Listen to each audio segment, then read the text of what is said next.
Sa gitna ng malalawak na tubuhan ng Talisay Negros Occidental, may isang lugar na tila pinigil ng panahon.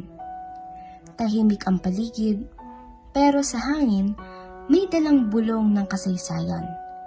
Isang paalala ng isang pag-ibig na hindi basta-basta. Isang gusali na kahit sunog, sira, at walang bubong ay nanatiling maringal, elegante, at punong-puno ng misteryo. Ang kanyang katahimikan ay hindi kawalan, kundi isang sigaw ng alaala. Ang tawag dito ay The Ruins. Ito ay isang mansyon na tinaguriang Taj Mahal ng Pilipinas.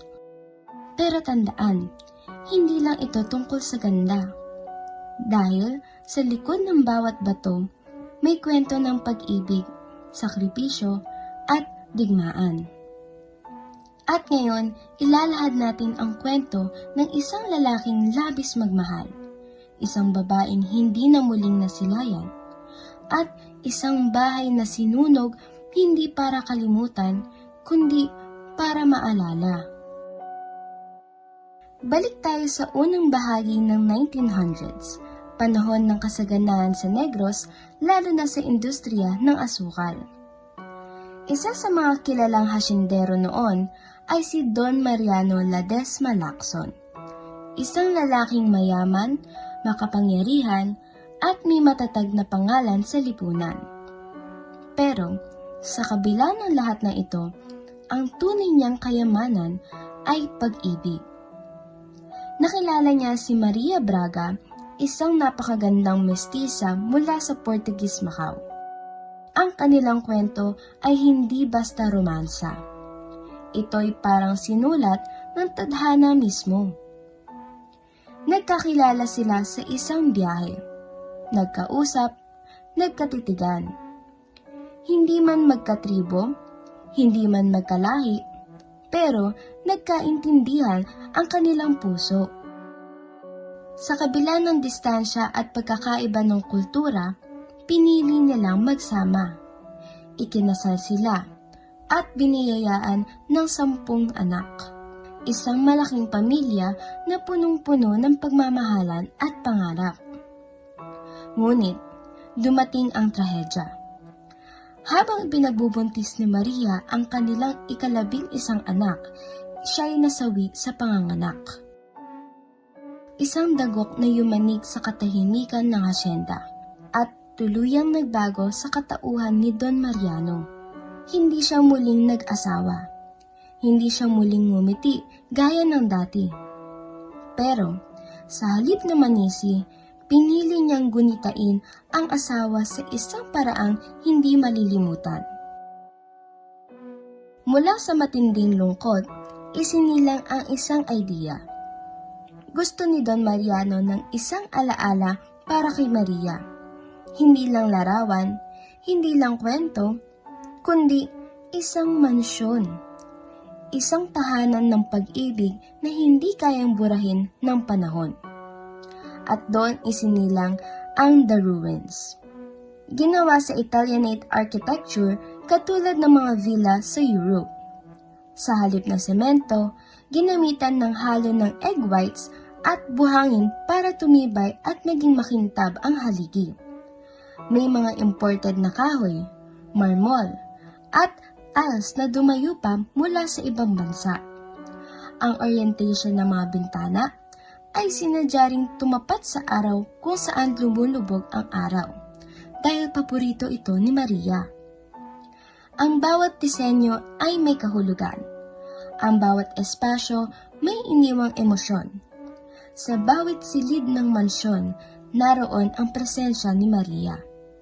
Para bang iniikot ng hangin ang kanyang alaala araw-araw. Hindi lang ito bahay. Ito ang puso ni Don Mariano na ginawang bato, kahoy, at liwanag. Dumating ang ikalawang digmaang pandaigdig. Sumugod ang mga Hapon sa Pilipinas at kabilang sa mga lugar na naabot nila ay ang Negros Occidental. Ang mansyon ay naging target. isang estratehikong lugar dahil mataas, malawak, at matibay. May pangamba na gamitin ito ng mga sundalong Hapon bilang kampo o headquarters. Sa gitna ng pangambang iyon, may mabigat na desisyon na kailangan gawin. Napagkaisahan ng mga Pilipinong gerilya na sunugin ang mansyon. Isang desisyon na parang hindi katanggap-tanggap. Ang tahanan ng pag-ibig, ang monumento ng alaala ay susunugin lang? Pero sa panahong iyon, ang sakripisyo ay hindi lang para sa puso, kundi para sa bayan. 3 araw na nagliyab ang apoy. Tinupok ng apoy ang mga kahoy, ang mga kisame, at ang mga silid. Pero, ang matitibay na haligi, ang mga pader na may halong egg white, ay nanatiling nakatayo. Parang pagmamahal ni Don Mariano kay Maria.